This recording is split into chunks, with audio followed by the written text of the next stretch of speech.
Kunin namin to sa pangangalaga ng kapatid ng nanay. Is talaga nakita ko, lahat ng nilalakaran niya, napapatid na siya. Una, medyo muna, naka-private muna. Pinagpunan namin magkakapatid, siyempre inutang iba.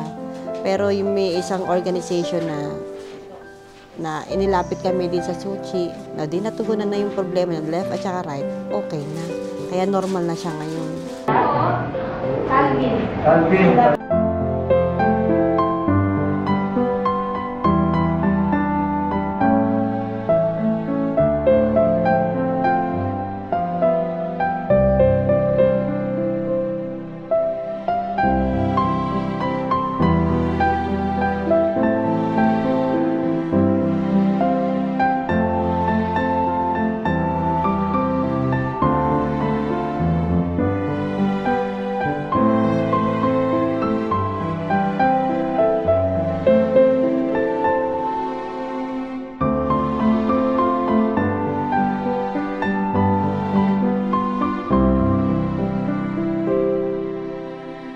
She has equal vision now, which is very clear for distance and for near. She'll be able to do more of what she was meant to do. No, nakakapaglaro na. O yun, dun daw, nakakasulat na siya.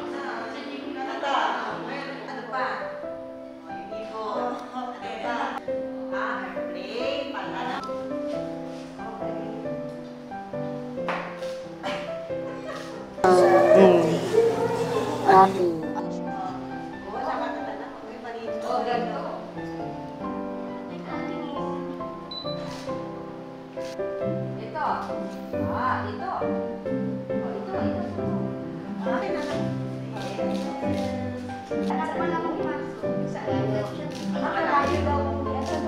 I think she was sent here for a special reason, and that's it. No, she's a very sweet person. She shares that sweetness with others in whatever capacity she can. Very encouraging. Nakakatuwa. Whenever I see her, it makes me happy, no? So even if we're like kanina, with a long line of patients, medyo nakakapagod.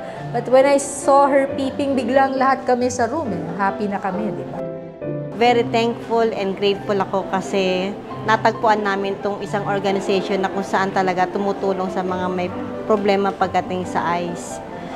Kasi simula noon, ang aking kapatid na si Ethel, na kahit Down syndrome, nagkaroon siya ng pag-asa. Pag-asa na makakita ng maayos, pag-asa na magawa yung mga normal na nagagawa na kamukha nating normal, at pag-asa na makatulong din si Ethel sa ibang mga katulad niya.